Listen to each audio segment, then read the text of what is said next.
Hi viewers, welcome to our channel. ప్రస్తుతం మనతో పాటు ఇమ్మంది రామారావు గారు సీనియర్ జర్నలిస్ట్ ఉన్నారు. వారితో ఒకసారి మాట్లాడదాం. సార్ నమస్కారం.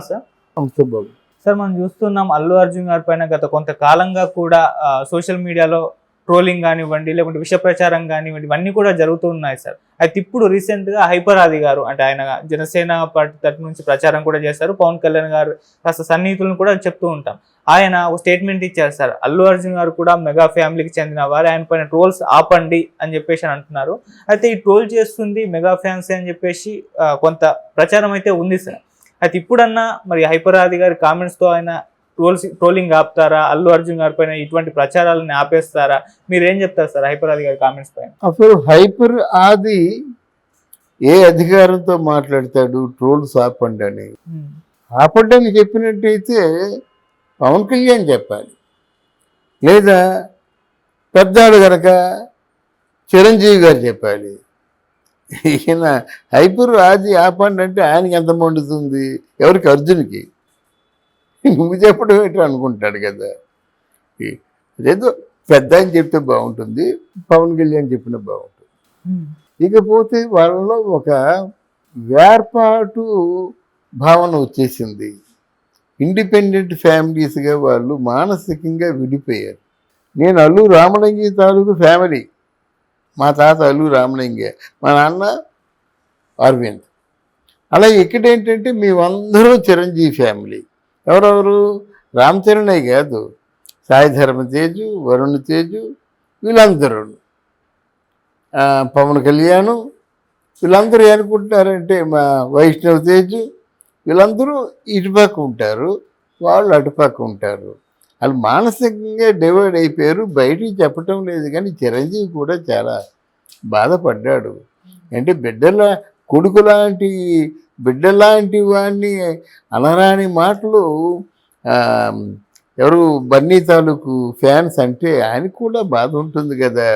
అలాగే బన్నీ ఫ్యాన్స్ ఎవరే పిచ్చాడా ఏమనుకుంటున్నావు, మా అల్లు రామలింగ గారు లేకపోయినట్టు నువ్వు బాపట్లో పంచర్లు వేసుకుంటాడు అన్నారు. అది గుచ్చుకుంటాయి కదా.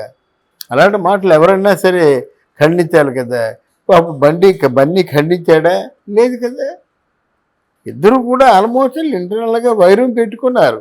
వైరం పెట్టుకుంటే ఇది ఆగదు. ఇప్పుడు పుష్ప ఉందండి, డిసెంబర్కి వెళ్ళిపోయిందండి. Because of only Pawan Kalyan and fans అని అనుకుంటారు కదా. అది నిజం కావచ్చు, నిజం కాకపోవచ్చు, అనుకుంటున్నారు కదా. అవును. మరి వాడికి ఎలా ఉంటుంది? చూసావా ఎంత నష్టపోయారని. ఇప్పుడు ఒకరు ముఖం ఒకరు చూడకుండా అయిపోయింది. చూసావా విధి ఎలాంటిదో, జీవితం ఎలాంటిదో. సంపద వచ్చినప్పుడు ఒకరికొకరు ప్రాణ స్నేహితులు అని కలిసిపోయారు. సంపద అంతా ఖర్చు పెట్టి ఇప్పుడు ఇది పూర్తి చేయడానికి కూడా ఎవరు సంపద బయటికి తీస్తారు అనుకున్నప్పుడే నువ్వు ఆ తప్పు చేసావు, నువ్వు ఈ తప్పు చేసావు, నువ్వు ఇలా చేసావు అనుకుంటారు సహజంగా. ఇప్పుడు ఆ పరిస్థితుల్లో ఉంది. ఏదో డిసెంబర్కి రిలీజ్ అవుతుంది అనుకుంటారు. అది బన్నీ అభిమానులందరికీ కూడా పెద్ద దెబ్బ కదా. డిసెంబర్కైనా పూర్తవుతుందో అవదో తెలీదు వాళ్ళకి. అందువల్ల ఇలాంటి ఎదురు దెబ్బలు ఒకరికొకరు తిన్నప్పుడు మన ఎవరు అండి మీ ఇద్దరు కలిసిపోండి అంటే ఇంకా కోపం వస్తుంది ఆయనకి. ఎవరికైనా సరే బాగా జుత్తు పీక్కొని మీ ఫ్యాన్స్ మా ఫ్యాన్స్ పూర్తిగా ఒకరంటే ఒకరు కత్తులు నూరుకుంటున్నప్పుడు బాబు ఇద్దరు కలిసిపోంటారంటే ముందు దీన్ని నరికేస్తారు. కనుక అది ఏదో తనకంటే తను ఎక్కువ స్థాయిలో ఉన్నట్టు ఆలోచిస్తాడేమో నాకు తెలియదు. కానీ అది ఇప్పుడు సమయం సందర్భం వస్తే బట్ ఎవరేమైనప్పుడు కూడా ఇండిపెండెంట్గానే వాళ్ళు బ్రతకాలని చూస్తున్నారు. దాన్ని ఎవరూ కాదనలేరండి. అదే చిరంజీవి చెప్పారు. ఆయన మార్గంలో ఆయన వెళ్ళనియండి, మీరెందుకు ఎత్తిపొడుస్తారు? ఆయన మార్గంలో ఆయన వెళ్ళే హక్కు అధికారం ఆయన లేదా? అదే కదా చిరంజీవి గారు చెప్తున్నారు. మీ మార్గంలో మీరు వెళ్ళండి, ఆయన మార్గంలో ఆయన వెళ్తాడు, ఆయన నచ్చింది ఆయన చేస్తారు, మీరెవరి మధ్యలో గొడవ పెట్టడానికి అంటున్నాడు ఆయన. ఎప్పటికీ మేము ఒక ఫ్యామిలీ. ఎప్పటికీ ఇప్పుడు చిరంజీవి గారు అల్లు అరవింద్ తాలూకు భార్య చేసుకున్నాడు. ఆ భార్య మామూలు భార్య, ప్రాణప్రదంగా ప్రేమించిన భార్య. ఆ భార్య మామూలు భార్య, పవన్ కళ్యాణ్ తల్లిగా భావించిన భార్య. అంతే కదా. ఇప్పుడు ఇటు పవన్ కళ్యాణ్ వదులుకోలేడు కదా. వాళ్ళంటే ఇంకో ఇంటి పేరు, కానీ పవన్ కళ్యాణ్ కొనిదేనే కదా. వాళ్ళ వంశానికే మంచి పేరు తెచ్చిన వ్యక్తి పవన్ కళ్యాణ్ కదా. ఈరోజు కొనిజల అనే ఆ ఇంటి పేరు అందరికీ తెలిసింది కదా. కొనిజల పవన్ కళ్యాణ్ అనే నేను అంటే ఆ కొనిజల వంశం ఎప్పటి నుంచి కొనసాగుతుందో కానీ ఒక్కసారి భారతదేశం అంతా నిన్న Z+ కేటగిరీ వచ్చినప్పుడు ఎలా వస్తున్నాడు తెలుసండి, ఒక 50 మంది పోలీసులు ఆ మధ్యలో చూస్తున్నాడు. అంతకంటే ఇంకేం కావాలండి వైభవం. అన్నయ్యకి కానీ తండ్రికి కానీ అంతకంటే ఇంకేం కావాలి. మరి వాళ్ళిద్దరి మధ్య మరి ఈయనకి ఫ్యాన్స్ ఉన్నారు, వాళ్ళకి ఫ్యాన్స్ ఉన్నారు. ఈయన ఫ్యాన్స్ తలుచుకుంటే ఏమైనా చేస్తారు, ముఖ్యమంత్రినే చేస్తారు. పవన్ కళ్యాణ్ ఫ్యాన్స్ తలుచుకుంటే ఏమైనా చేయగలరు, ఒక ముఖ్యమంత్రిని చేశారు రూపాయి తీసుకోకుండా కష్టపడుతూ. మరి అలాంటప్పుడు మరి అల్లు అరవింద్ గారు, బన్నీ గారు వాళ్ళ చేతుల్లో ఎంత అంటే వీళ్ళు ఆలోచించుకోవాల్సింది ఏంటంటే వాళ్ళు పెద్దవాళ్ళు ఖండించాలి. అక్కడ అల్లు అరవింద్ ఖండిస్తే బాగుంటుంది, ఇక్కడ పవన్ కళ్యాణ్ ఖండిస్తే బాగుంటుంది. చిరంజీవి ఖండించడు, అలాగని సమర్థించడు.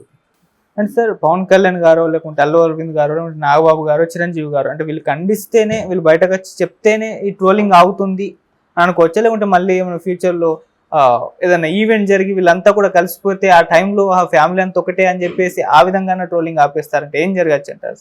అంటే ఇక్కడ అల్లు అరవింద్కి అంత లేదండి, చరిష్మా లేదండి. ఇప్పుడు చెప్పండి, దిల్ రాజుకున్నంత చరిష్మా అల్లు అరవింద్కి ఉందా?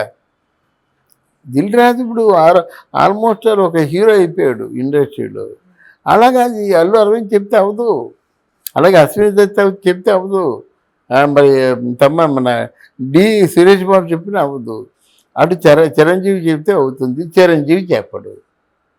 పవన్ కళ్యాణ్ చెప్తే అవుతుంది, పవన్ కళ్యాణ్ చెప్పడు. వీళ్ళు చెప్పినా చెప్పకపోయినా ఒకటే. ఇది ఎలా ఉంటుంది? ఏదో ఒక అకేషన్ రావాలి, అందరూ కలిసి ఏదో ఉండాలి.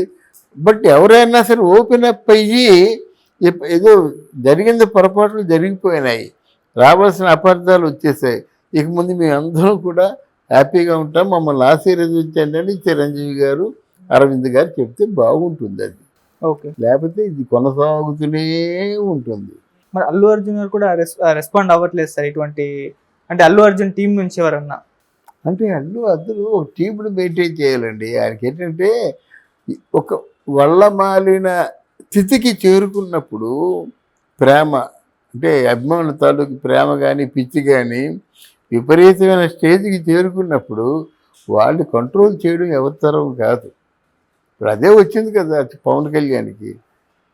ఎవరిని రావద్దురా బాబంటే 1,5,00,000 వస్తున్నారు జనాలు, ఎక్కడికి వెళ్ళినా జనాలే. ఇంటెలిజెన్స్ వాళ్ళు ఏం చెప్తుంటే, బాబు మీరు బయటికి వెళ్ళొద్దండి, మీరు సభలు పెట్టొద్దని కేంద్రంలో ఇంటెలిజెన్స్ బలగాలన్నమాట. ఆ పోలీసు మా కంపెనీలు లేవు, సహకరించడం కాదు, మాకు అసలు పోలీస్ ఫోర్సే అంత ఫోర్సు లేదు, ఉన్న ఫోర్స్ అంతా మీ దగ్గరికి వస్తే మా సిటీలో అని మొత్తుకుంటున్నారు, రిపోర్ట్ చేసుకుంటున్నారు. అందువల్ల సాధ్యమైనంత వరకు తగ్గి ఉండడం మంచిది. ఎవరు బన్నీ తాలూకు ఫ్యాన్స్ ఆయన ఫ్యూచర్ని దృష్టిలో ఉంచుకొని, ఆయనకి ఫ్యూచర్ అంటే మామూలుగా 50-100 కాదు కదా, కొన్ని లక్షల్లో కాదు కదా, 100 కోట్లలో దాదాపు ఒక 400 కోట్ల రూపాయలు పుష్ప 2కి వ్యయం చేసినట్టుగా ఒక అధికార సమాచారం. మరి 400 కోట్లు రావాలంటే అంటే అది నెట్ రావాలంటే ఎంత అవ్వాలి? కనీసం 1000 కోట్లు కలెక్ట్ చేయాలి, అప్పుడే నెట్ వస్తుంది 400 కోట్లు. ఇవన్నీ ఆలోచించుకొని ఉభయలో కూడా వాళ్ళ తాలూకు హీరోల్ని గెలిపించుకుంటూ వాళ్ళ యోగక్షేమాలు చూడాలి, కానీ ఒకరినొకరు పనిష్ చేయాలనుకోవడం మాత్రం కరెక్ట్ కాదు. ఎప్పటికైనా వాళ్ళు కలుసుకుంటారు, మధ్యలో కొట్టుకునే వాళ్ళే చెడ్డైపోతారు. Okay, thank you so much. Thank you.